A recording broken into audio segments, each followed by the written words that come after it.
Alan Uckman joins us now with a weekly options alert. Alan, good to have you here as always. Good morning. All right, let's take a look at what you see happening here in the market. What is your trader talk for today? Same old never gets old. New all-time highs once again. Tech is up 5% in the 2 short weeks so far this year, but let's put in perspective, it's up 130% in 5 years, so it could go a lot higher. And tracking your trades, starting with Intel. Yeah, Intel's had a little bit of a fall here. It did dip below 43. We've got the 43 call that expires on Friday.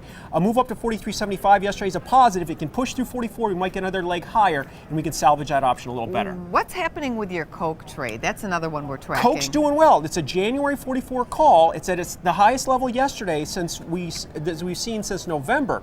So a push on this could get us to 47, and then those highs are in sight one more time. All right, let's take a look at your WPI trade trigger. I love that you picked Apple today. Yeah, that stock been trading between 165 and 175 since November. So the stock market's made all these highs without Apple being a major participant. So this breakout targets 185. Now that's only 5% up above. But as you know, with these weekly options, a very small move in the underlying can be big gains in the option. And I'm looking at this as a magnet. The 187 level is $1 trillion in market value. Wow. Look for Apple to get there and shake things up just a bit. And again, this is a weekly options trade. Weekly option that expires not this Friday, but January 26th. So it's the 175 calls in Apple, which is at that level of the breakout. So we have the right to be long from 175. Let's move on to your trading floor takeaways now, starting with Dollar Dive.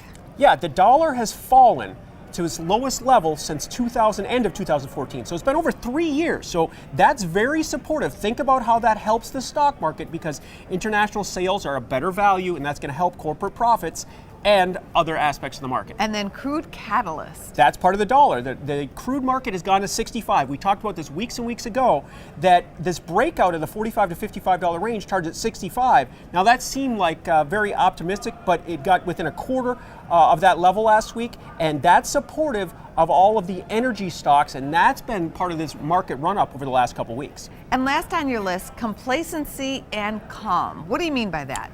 Well, the markets aren't that complacent. If you look at the VIX, we're holding strong above 10. The extreme low is at 884. So even though the stock market makes new highs each and every day, the VIX is not at its lowest levels, not levels that we haven't seen since June. So it's been a long, long time. There seems to be a little bit of fear that this market could turn over. I look at that as a bullish indicator. You do. If that many traders still are that skeptical and the VIX is at these high levels, then I think the market's going to go a lot higher. Ooh, wow. We'll be watching. Thanks so much for coming on the show. Thank you.